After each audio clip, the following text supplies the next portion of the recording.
look, it's been a tough season. I think there's no more appropriate way to end it than with awards. Let's give out awards, end of the season awards to the 49ers. What do you say? It's really not technically the end of the season, but it's been the end of the season. And it feels like a lot of fun. So tell me what the categories are, and let's see what we can come up with. Yes, forgive us for giving these away before the Niners have their epic showdown with the Cardinals this weekend. There could be some incredible performances. We're going to jump the gun. Forgive us. MVP. Why don't we start with that one? Most valuable player for the 49ers in 2024. Who was it? Oh, George Kittle. Absolutely. Do you agree? He was their most consistent player. He was their best player. It was one of the best seasons of his career, if not his best season. 76 catches, 1,079 yards, 8 touchdowns. It's a hell of a year. And that's pretty much a normal George Kittle season. He is the Niners have a wonderful tradition of tight ends. And he may be the best of all of them. Again, I've never met him, but I love to watch him play. He's a professional. He's decent. He's not a cheap player. He lays himself out on every play, and he's really, really, really good. And, I think he's a good teammate. I don't think he gets in people's faces, but I think he talks to people. I agree. Did you see that he put his arm around Moody after the game and was talking to him on the field? Yeah, that was really touching. And it would show the kind of person he is as opposed to Deebo Samuel. Oh, that's so interesting. I hadn't thought of that. Yeah. Like what an obvious juxtaposition. Deebo yelled at him, taunted him, and then put his hands on the long snapper's neck. George Kittle just put his arm around him and talked to him. Yeah, right. So again, I don't know what the guy's like. I don't know what he's like behind closed doors with his wife and all that.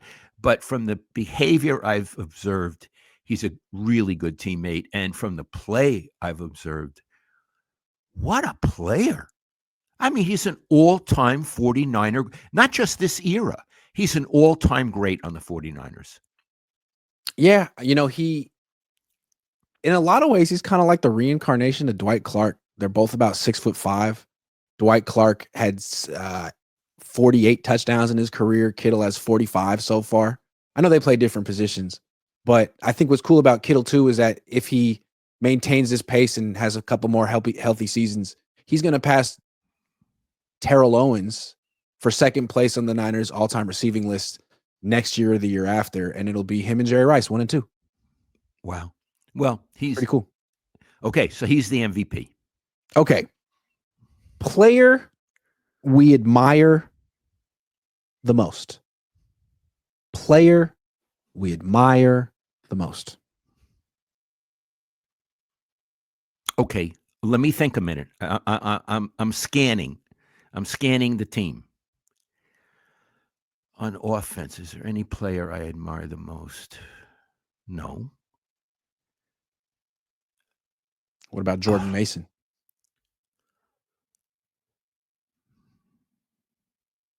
I do admire him. Is he the one you admire? Is he the one you admire? One of them. He's one of them. How about 54? Absolutely. Fractured ankle, played through it. Yes. Yeah. Fred Warner. Also, he strikes me as a good teammate. He's approachable. He's wonderfully articulate. He's a grown-up. He plays every down, and there are some players who don't. Is he a Hall of Famer? Maybe borderline, Iggy. And you made a good point. He's better when Greenlaw's there. But for me, the player on that team I admire the most is Fred Warner. And Jordan Mason, who got screwed by Shanahan. Mm-hmm. Screwed. He's like among the league leaders, and that now you can sit down. What a way to treat him. Yeah. He would be my number 2. Can you go along with that? Yeah, absolutely. And there's one more person, especially after last night, that I admire. Ricky Pearsall. What a freaking year for him. Yeah.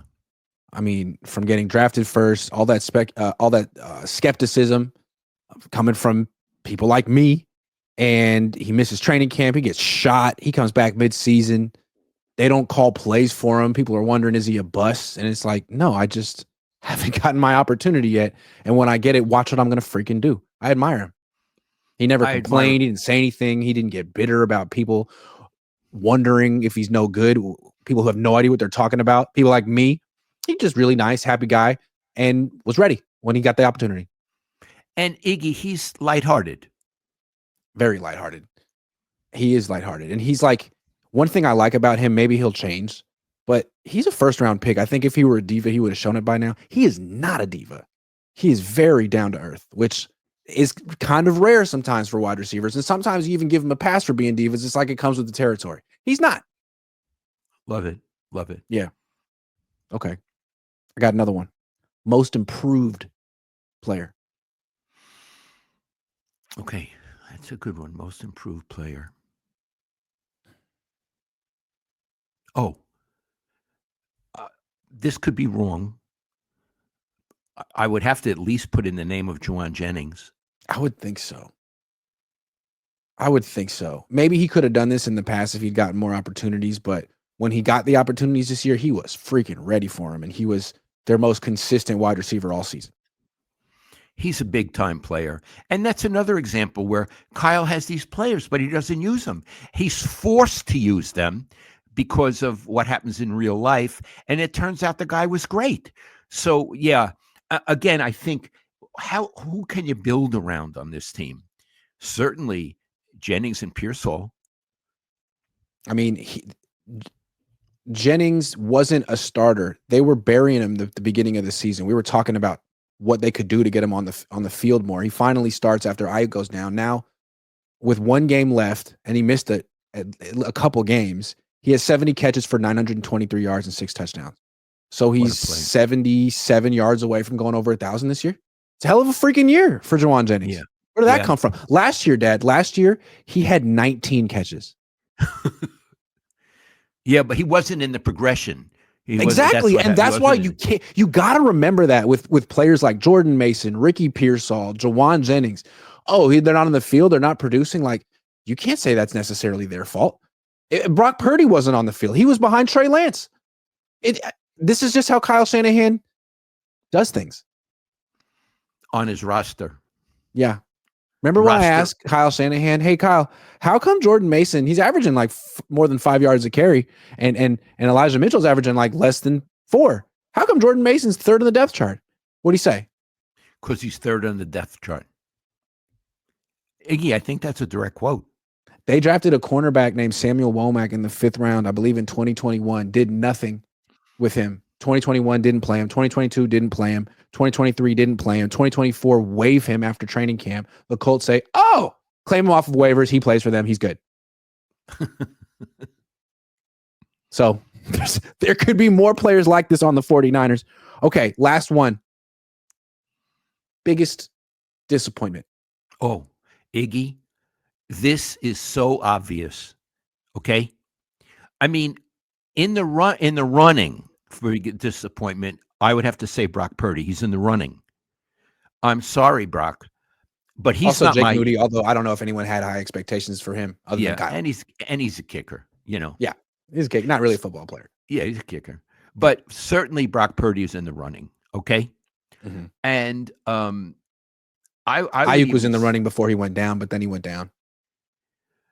Okay, I would say Trent Williams is in the running. You don't want to criticize a guy for being hurt, and I'm not, but I'm saying I don't think he's durable anymore. No, I think, especially for what they're paying him, is a disappointment. But none of those hold a candle to who I'm going to say the most disappointing, irritating player this season on the 49ers, without a doubt, is Deebo Samuel. Not even close. Not even close. He is in a class by himself, Iggy. Yeah. He's like an overachiever in the disappointment category. Yeah. May I say some reasons I find him disappointing? Oh my God, please. Okay. First of all, he he can't catch a ball. This is a wide receiver. And they practice. They throw them when they practice. They even have those machines, that bang and a bang Yeah. and in the key moments, they throw him a ball over the middle and it goes through his hands.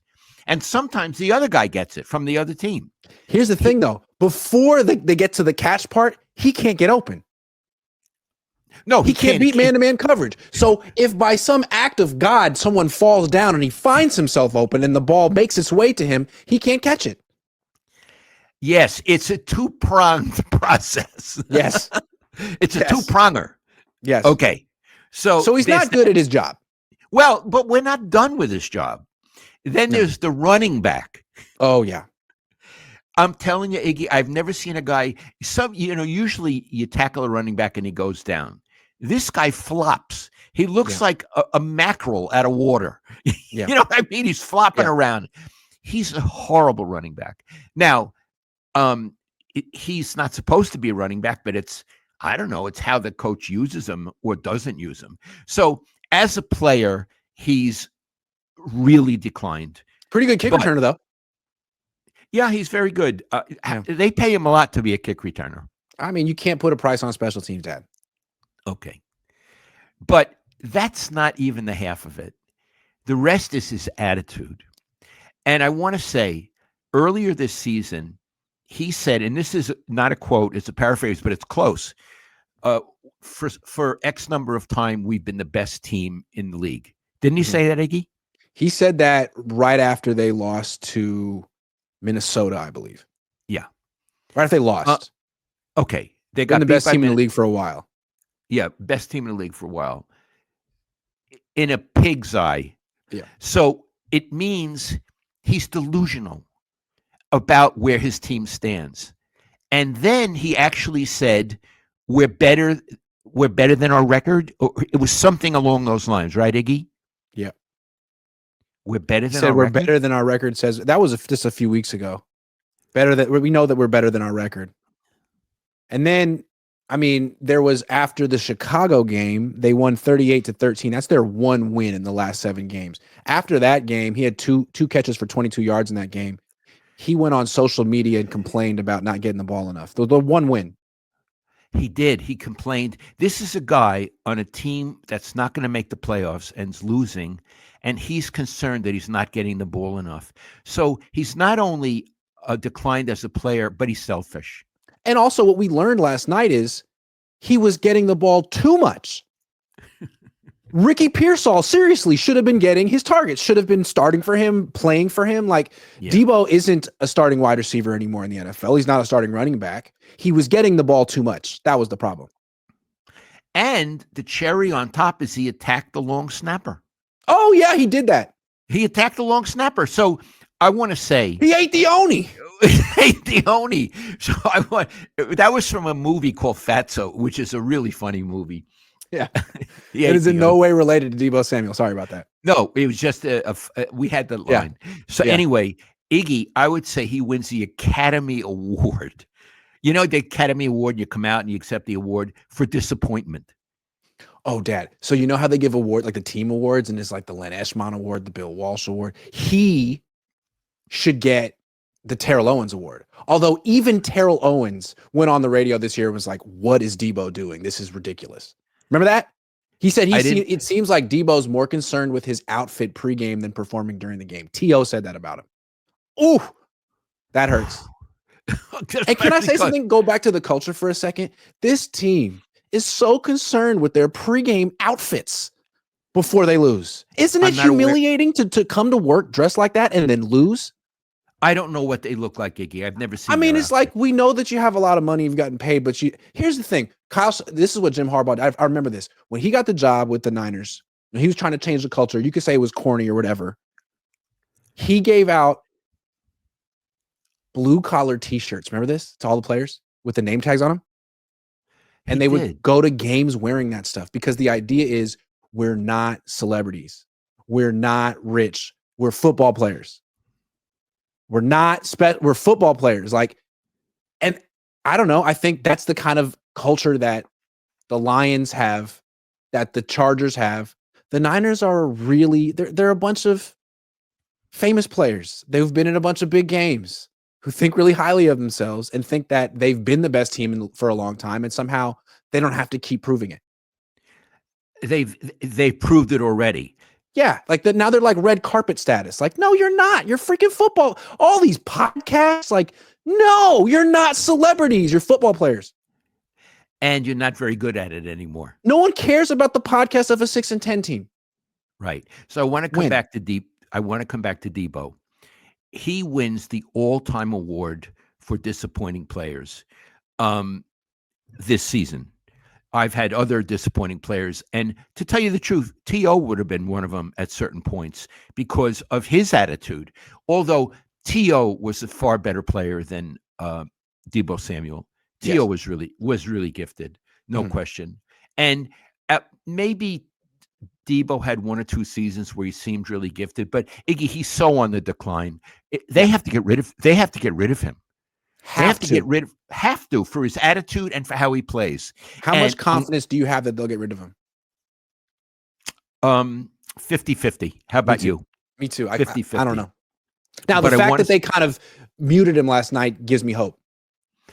If they open the season next season, game 1, and he's on the roster, I have to feel they don't know what they're doing. Yeah. They don't understand. Bill Walsh would have gotten rid of this guy. He would have not been on the team this season. Not been on the team. Moody, not on the team. Juszczyk, not on the team. These people would not. And I'll tell you something else who might not be on the team. Trent Williams. He might not have brought him back. Yeah. Absolutely. He was ruthless. No.